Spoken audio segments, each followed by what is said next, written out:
што може да очекуваме, подготвена ли е екипата во пресрет на пролетието? Па најпрво благодарам за вашето гостување. Значи имавме навистина имаме тежок старт, играме со актуелно чемпион Шкендија, тим кој што навистина се позиционира доста добро во текот на оваа пауза, значи собра околу 5 играчи кои што значи даваат посебен белег на тимот. Имавме прилика да следиме неколку надпревари во Анталија, каде што бевме заедно таму. Мислам дека костурот на тимот и главни играчи се повторно тие старосоделците, односно двајцата Ибраими, Агим и Бесрат Ибраими, секако тука е Дине Захов, нормално Мици, Тотри, Алими. Тоа е костурот на тимот кој што здава посебен тон на самиот тим. Воедно тука е и новиот играч Ахмети, секако и словачкиот штопер кој што дават посебен допринос во самата организација на играта.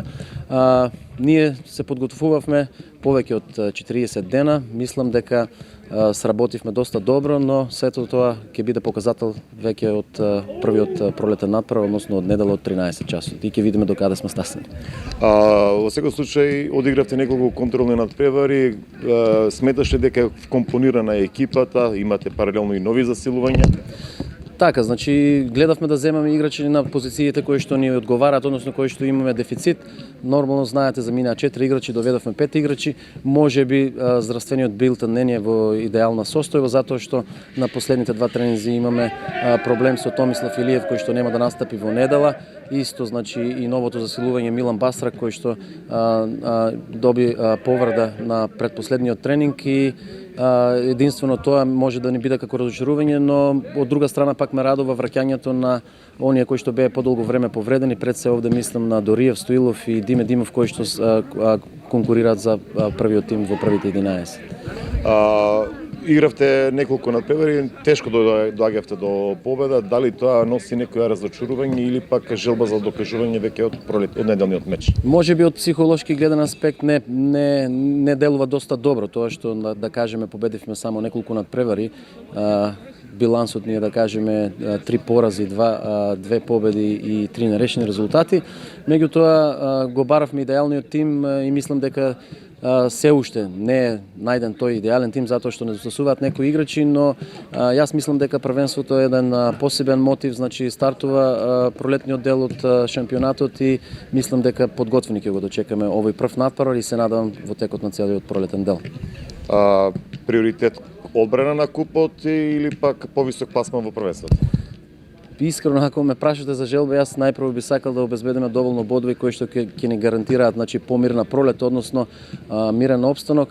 Знаеме дека сме блиску до првите, до челните позиции, исто така имаме поволен резултат во четвртфиналето од купот, но ќе се обидеме да собереме колку што можеме бодови, затоа што во првенството изедначено е, значи има подеднаков квалитет, освен 2-3 екипи, да кажеме Шкендија, Вардар, кои што навистина одскокнуваат.